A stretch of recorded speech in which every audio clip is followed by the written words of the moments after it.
In the dark, the movements of the dance troupe Pheonix Bazar come to life, captured perfectly by the lens of a still camera.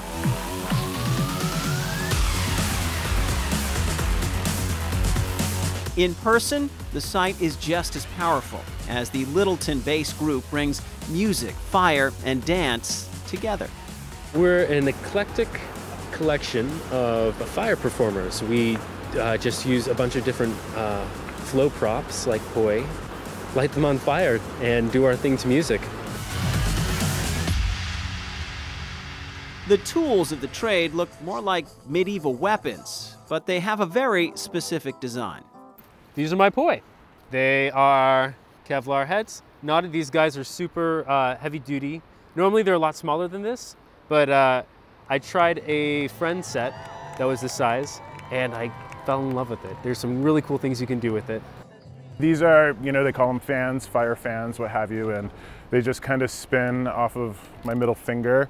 They come in different types. There's Russian style fans. These I feel the most comfortable with.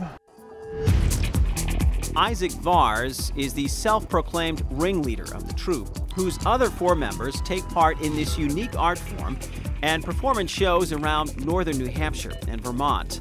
On this night, they prepare for a show in downtown Littleton, setting the stage for the magic to begin at sunset. And that stage can be anything from a backyard to a parking lot. We really just kind of work with whatever we have. As long as we have a good flat space that is not slippery, we can work with it. We kind of wanted it a little bigger today because we're going to be doing some group things. Using kerosene lamp oil or white gas, the props are set on fire and manipulated by the performer as they move.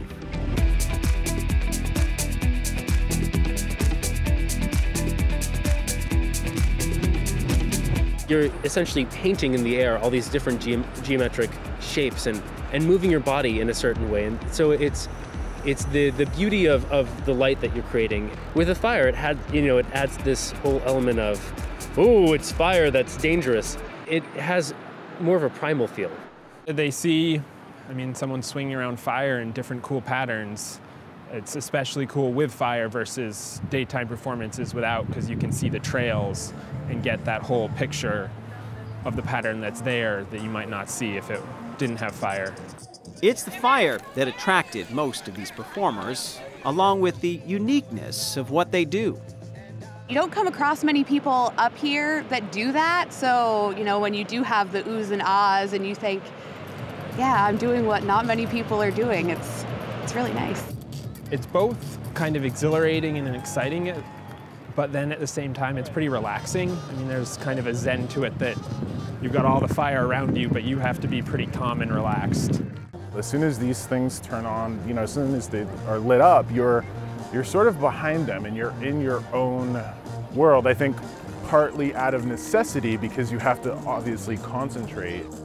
It's kind of like being on stage. You get lost in what you're doing and everything else just kind of falls away, and it's a big confidence builder, I think. And I tend to be a quiet, shy person, and for me to do that and my friends be like, oh, that's cool.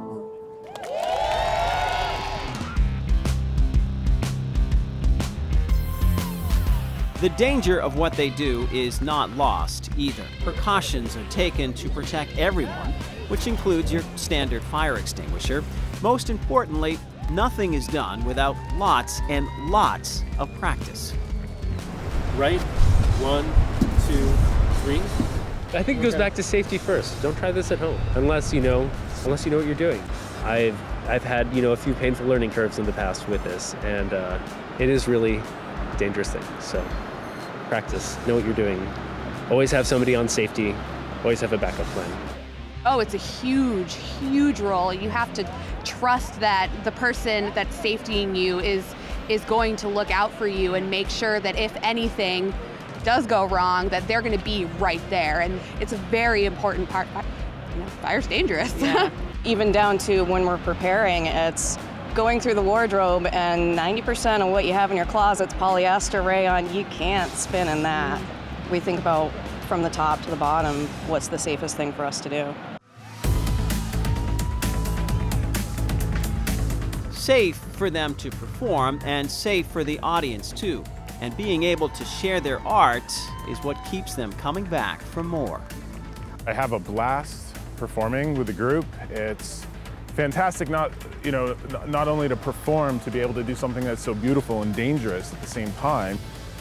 I think the best part is usually the little kids, because they just get so into it, and when I'm not up there and someone else is, I'll kind of look around and see, and the kids are always just completely glued into it and waiting for us to do something crazy, I think. It's fun. Wow, and cheering, and like kind of in awe, and to appreciate it, to be like, wow, that's really cool.